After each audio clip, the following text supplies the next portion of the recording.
And then the first question was going to be, where's my note? And how did you get into coaching? And how has your philosophy changed over the years? And you hit start broadcast? Yes. Awesome. Do I just touch it? No, don't do anything. Yep, we're good to go. So we're live here with Coach Sprague. Washington fans, thank you very much for joining us on our podcast today. We're privileged to have Coach Sprague, who has over 47 years of coaching experience, join us today on this podcast. A mentor to many of our high school coaches and coaches throughout our state. I know last night I was talking with Chris Feist, Coach Sprague. He told me to tell you he sends his love, and he's happy that you're joining us on our podcast today. He's excited to watch. But real quick, as most of you guys know, we made the announcement last week that we're hosting a Washington State Who's Number One. This event is going to be held at Tahoma High School on December 27th. We have Anthony Robles who's coming in. We have our lineup that we're going to be announcing either later this week or next week. And then also, obviously, after that Who's Number One event on December 28th and 29th, we actually have Coach Sprague at Tahoma High School doing a leg riding camp that weekend. Do you remember, Coach, or collar tie? I don't have the schedule right in front of me. Oh, well, I got it here. I think it's legs on, legs off. Legs on, legs off. We have December. It's legs on, legs off camp. So any of you guys that are coming out to watch our Who's Number One, feel free to stay and learn from one of the best, Coach Sprague. So with that being said, I know, Coach, you don't have too much time today, but we definitely wanted to just kind of talk to you about how you got into coaching and how over the years your philosophy in coaching may have changed as you've worked with some of the world's best wrestlers that came out of America. So, Coach Sprague, how did you get into coaching? I got into coaching because of my son, 7 years old. We lived on the river, had a beautiful home right there in Portland, Oregon, right on the river, but there was no homes around us. And so I had this little boy, Marky, growing up, and he didn't have anyone to play with, his older sister. And so I would take him up to a local park up there. It was called Peninsula Park. And when I was up at Peninsula Park, I ran into Roy Pittman. Roy and I went to high school together, but I hadn't seen him for about 10 years. And we got to talking, and this led from one thing to the other. And Roy invited Marky to come and get involved with wrestling. And so we did. I got involved, and so for 2 years I worked with Roy in his program, and he actually got me started and got Marky started. So that's really how we got started. Wow. And you've been so did you wrestle when you were growing up, or was it a new sport? No, I didn't wrestle. My older brothers wrestled, and I was involved with track and football and other sports, but wrestling wasn't anything I ever got involved with. Awesome. So over the course of your 47 years of coaching, what were some of the big highlights that you would like to touch on? Well, we had lots of great highlights with great kids that have come through. And I think the highlight is when the kids reach a high level. I mean, you can have many highlights as kids are growing up and developing, and you know, just a thrill of get in the room every day with young men and kids that are learning and they're excited, enthusiastic. Those are all exciting times. There's been some great times, you know, when our kids have made Olympic teams. Matt Lindland is our head Greco coach at the Olympic Training Center, and he wrestled in our program all the way through. Is one of my son's best friends. And Matt worked for me at the Marina, and he worked for me at the athletic clubs that we own, and develop and become a world silver medalist, Olympic silver medalist. It was just awesome. So that's an exciting, was an exciting time when Oscar Wood made the Olympic team and wrestled in Greece in '04. I got to go and watch him. And, those are exciting times when kids get to the pinnacle in wrestling, because that's really the goal from day one. I started Oscar Wood when he was 35 pounds. His mom looked me up at a tournament, said, "I want you to come watch my two boys wrestle." And that started a lifetime relationship with Oscar and Isaac Wood. And Oscar's goal had one dream, one goal, make an Olympic team, and he did that. And that was a pretty exciting time for all of us here in Oregon, and all the kids in our program that knew Oscar and grew up with him. So those are all exciting times. Yeah, and I believe at one point you shared with me that you've had 6 kids that came through the Cobra. I know you haven't coached them all individually from youth all the way through, but you've had 6 kids come through the Cobra All-Star program that have made Olympic teams or so. Yes, yeah. I don't have the exact list right here, but 5 or 6, and that of course included Billy Zadig and Matt Lindland and Oscar Wood and many other kids. We had a real strong relationship with Bill Nugent. Didn't make an Olympic team, was one of the greatest 36 pounders in the world at one time. And Danny Mello coached our program and led our program for a number of years. He was an Olympic team member. He was a member of the Olympic team when they didn't get to go. And I think that was when Carter was president. So, but anyway, there's been lots of great kids come through. Danny Russell and Joe Russell. Joe Russell's now working for USA Wrestling and works hand in hand with Bill Zadig in the freestyle program. And we're just thrilled to see him down there. And so a lot of great kids have come through. Yeah. And so what amazes me, have you ever wrestled an actual match? No, I've never wrestled at all. I've been in a few fist fights, but, but no wrestling matches for me, really. But I love it, and I fell in love with it at a time in my life when I had the time and I had the financial support that I could do what I wanted to do, and so it's been a lifelong project for me, and I'm still enjoying it every day. I wake up every morning. I can hardly wait to get to practice at 3:30 in the afternoon. Yeah. So when you first started out coaching, and I know we kind of talked a little bit, and please share what you would like. Your philosophy when you first started out, you shared the story, and I don't know if you want to share it or not, how about the Indian boy that said he was going to kick your kid's ass or something like that. Well, this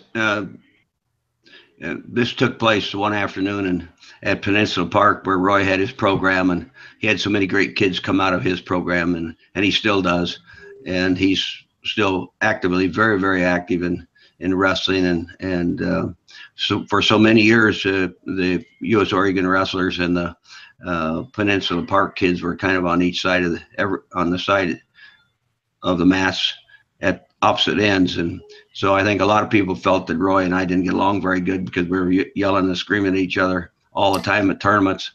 But Roy was a very, very dear friend of ours, and my wife and we went to high school together. And so he kind of really led me into wrestling. And one day when we were up at the park, I was working with Marky, and I thought he would be a great little football player or soccer player.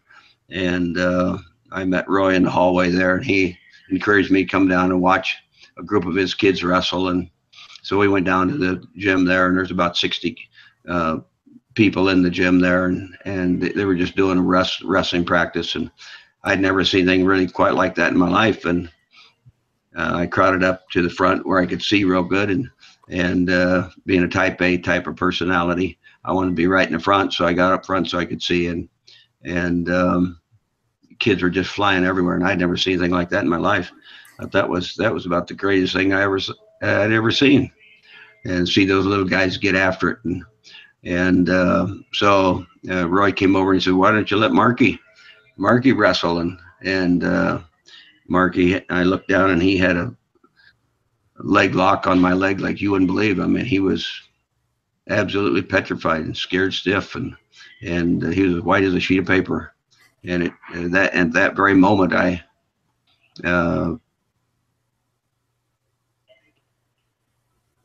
didn't respond like I should have, but it really irritated me and made me mad, and that he would be scared. And so I just picked him up and put him out on the mat and said, "You get out there and get to it." And just before I sent him out there, there was a gentleman behind me that made a comment that was probably started my wrestling career. And he leaned over to his friend and he said, "Watch this little blonde-headed kid get his butt kicked." And that lit a fire under me that never went out. And I saw that gentleman on the way out of the building when I left. And I told him, I said, you're going to see me again. And I'll be back here again.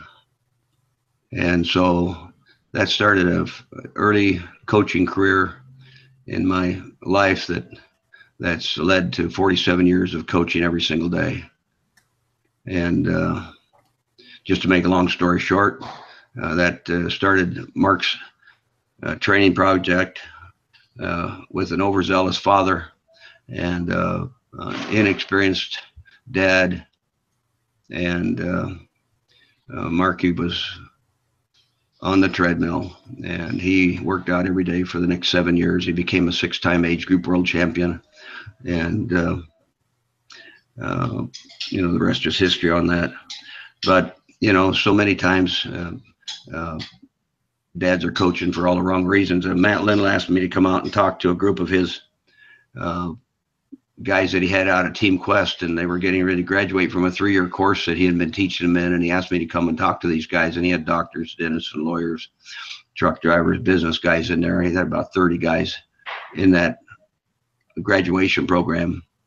And he asked me if I'd come out and talk to those folks. And so I did. And as I started to analyze what I was going to talk about, it became a realization to me that I had started into coaching, and I was coaching for all the wrong reasons.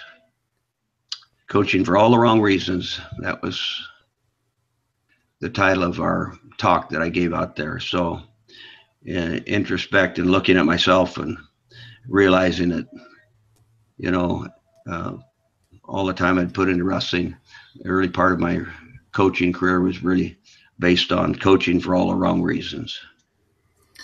Yeah. And so, asked me earlier how my philosophy has changed, and I think it's changed dramatically from being a egotistical, self-centered father to I hope a coach that understands a little more about the emotional effects of parents and the relationship between athletes and their coaches and athletes and their parents.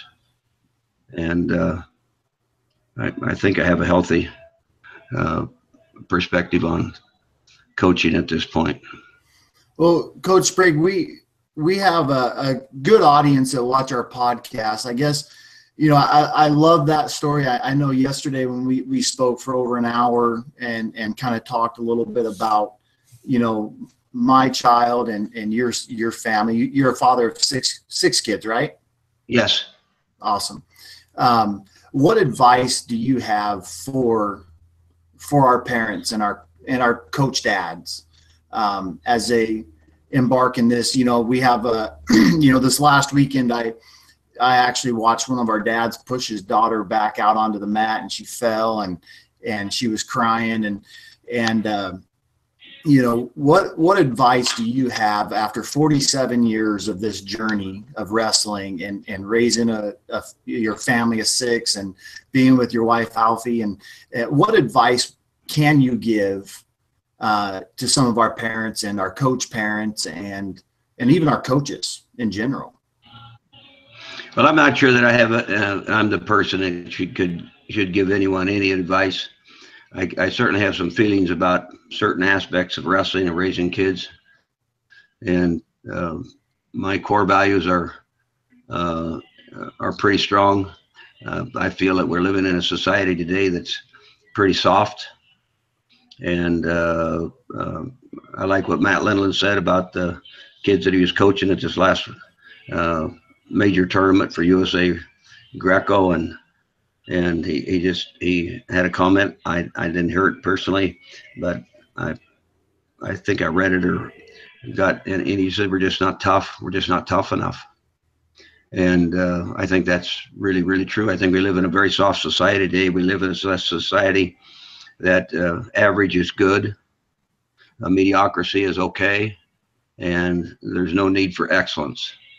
And so my own personal feelings is that I think that's an area where we really lack a lot of strength, and that is I think our kids need to learn how to work hard, and I think they need to be pushed along a little bit. And I think a lot of parents talk to me, well, my son doesn't want to come to practice, my kid doesn't want to do this, and he doesn't want to do that. My own personal feeling is it's very much like education. The little guy comes home from school and says, well, I don't like to read. I don't like math. I'm not going to do math. Well, I can't imagine any parent listening to that and going along with that kind of a thought pattern. And I think it's very much the same in athletics. When a kid gets involved in sports, there's times when I think they need to be pushed along, and kids at the age of 8, 9, 10, 11, 12, they're not capable of making the right decisions. If I had a son come along today and had another son, I would certainly do it a little bit different than I did with Mark and Matt. On the other hand, I would make sure that my kids were involved in wrestling, because I think the core values that you learn in wrestling are what we lack so much in society today. Number one, our kids don't really understand what a hard and a good work ethic is. Read an article not too long ago that talked about an employer that loved to employ wrestlers and thought they were the best employees you could get. And I can certainly go along with that. I was in business for 50 years in the marine business. I was in the athletic club business for 40 some years. And I've hired thousands of people and trained thousands of people. And I can just tell you, get an employee that's got a good work ethic is pretty hard to find. Most guys go to work every day for a paycheck. And so I think the hard work ethic process that they learn in wrestling and in any tough sport where it demands a lot of physical effort, demands a lot of emotional strength, I think it's great. And so I'm all for, wrestling and what it gives to kids. And I think excellence is something we should strive for. I think quite often about that statement that Dan Gable made. He said, everybody thinks I'm a fanatic, but I don't see anything wrong with working as hard as you can work to achieve the goals that you have. Yeah. I think that's a wonderful statement. And that's kind of my philosophy about wrestling and raising kids. I think you have to be very, very, very careful. And I see some of these parents today, I don't have many rules in my wrestling room. Anybody can come in and help and coach. I only have one rule. One rule is when dad comes in the room, he can coach anybody he wants in the room, but stay away from your son. Let somebody else coach him. And if he has a problem that you see, then bring it to the coach. And I think it's best to stay away from your own kids in the wrestling room as far as coaching them and trying to lead them. I think you can do that a little bit after practice and maybe before practice. But in the wrestling room, that's the only rule I have, basically. And it's been a good one for me. Might not work for anyone else, but it's worked good for me. Well, you had said something yesterday in our conversation. I know we talked about a bunch of stuff yesterday, but when we asked you to get on and do this podcast, but you said something that really hit home to me, and that was I can't remember the exact way you said it, but you can do all this stuff for your kid, but if he's not your best friend later on in life, it was all for nothing. Yeah. I wrote a letter to one of the coaches that I work with, and he's a wonderful coach and does a great job with his son, and his son's coming along great. but I see some of the traits, early traits that I had with being overzealous and uneducated as far as raising kids. You know, you have kids, and I remember what the Junior Taylor told me. Junior Taylor's one of the great kids that came out of our program, was high school coach for 10 years out here at Sherwood High School. He's retired now, and he's down in Las Vegas. But he told me, he says, Coach, he said, I had this little guy that came along, and he just popped right out, but there was no training manual. There's no training manual with this kid. And so I think that's really true. There's no training manual. Each child is a little bit different. But back to your question, what was it we talked about yesterday that you wanted me to hit on? Well, no, I just that comment that you said, I was just saying, really hit home with me as I reflect back on, you know, the way I'm raising my kids and my family and the things that we work through. And what was that comment?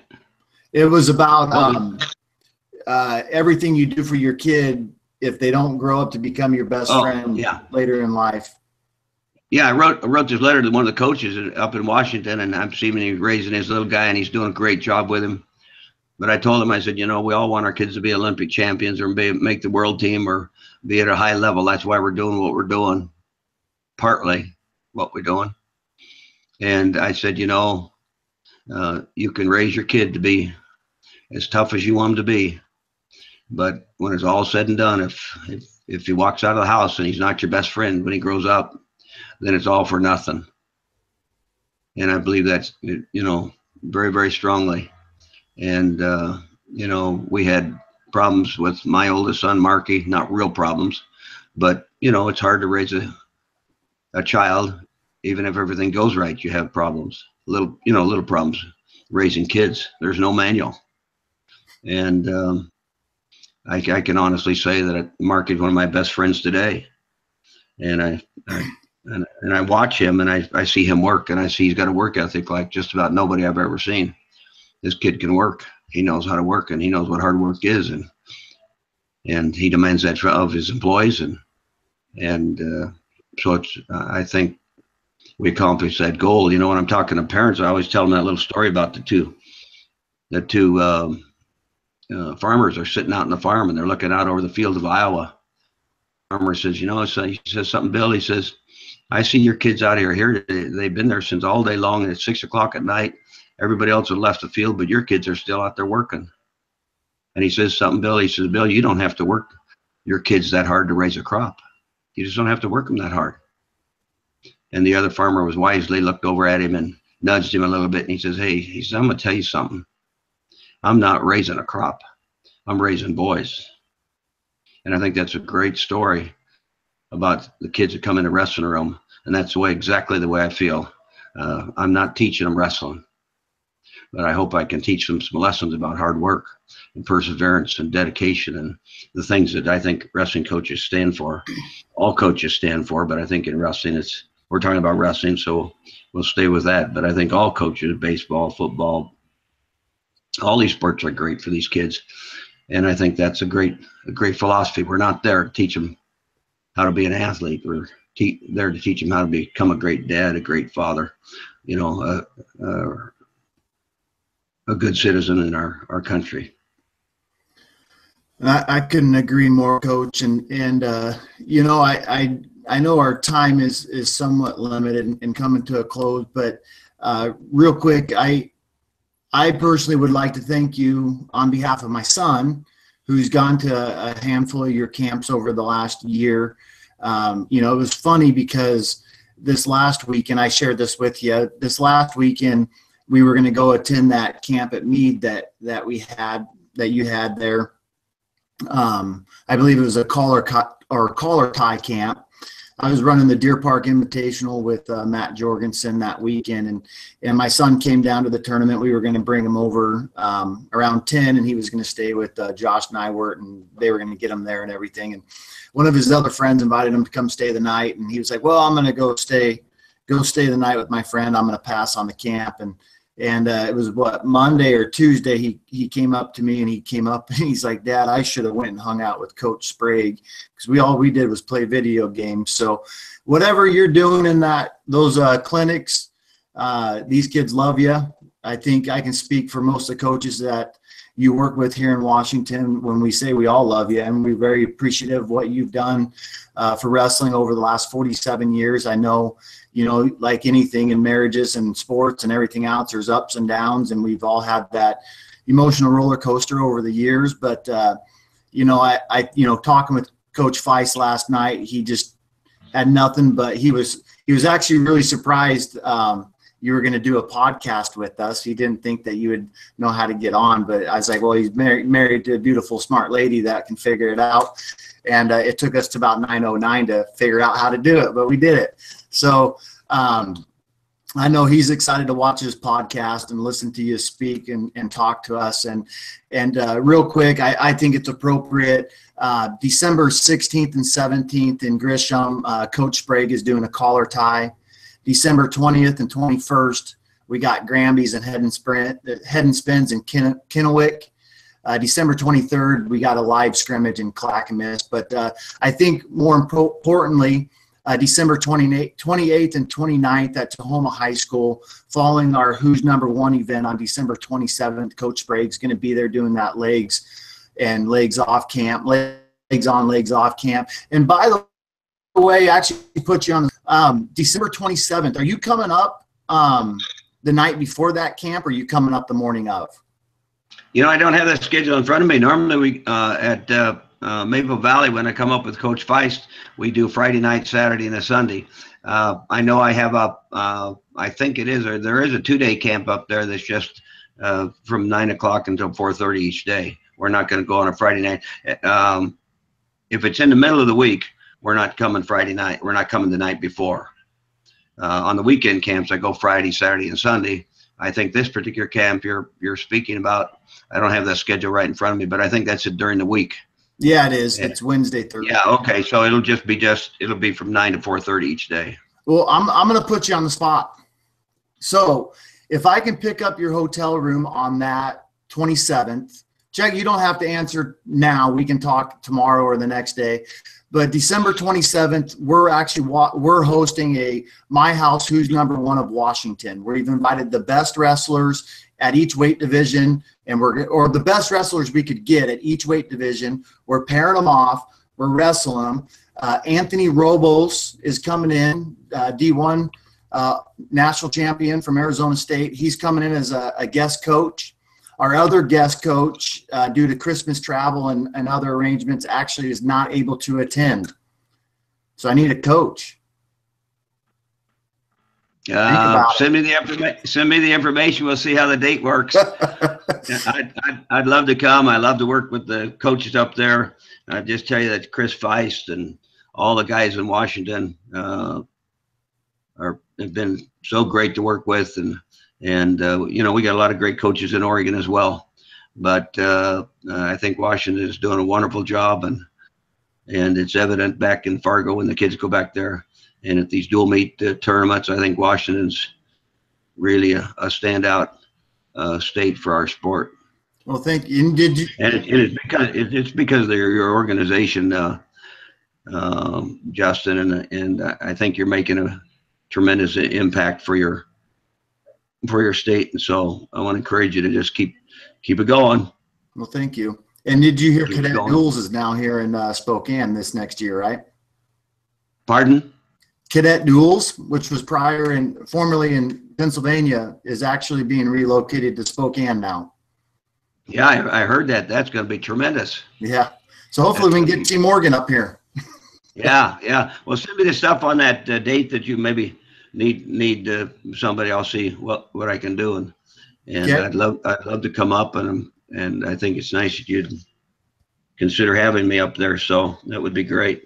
Yeah, I'll talk to you. I'll give you a call here in a little while, and I'll get you that information. And if it works for your holiday schedule, I know it's right in the middle of Christmas time and stuff, so I don't know what you may have other things planned with the family. But if it works for you, we'd love to have you as a guest coach with Anthony Robles. What is the date for that, Justin? I'll write it down. December 27th, and I believe the duel will start at 5:30. December 27th. Yep, it's the day right before your leg on, leg off camp up there at Tahoma. Okay. Yeah, that might work for me, but I'll look at it and I'll get back to you. All right, cool. Well, Coach Sprague, thank you very much for joining us. We look forward to many more years of learning from you, and thank you for what you do for wrestling, not only in our state, but the state of Oregon and throughout the country. I know, a lot of coaches throughout the world speaks very highly of you, and I appreciate you taking your time this morning to join us and give us some advice. And yeah, it was great chatting with you. Thank you so much. Okay, Justin, thanks. All right, cool. All right, on your end, you're going to have to hit that stop broadcast. Okay, I'll hit the stop broadcast. Thanks. Okay. All right. Bye-bye. See ya.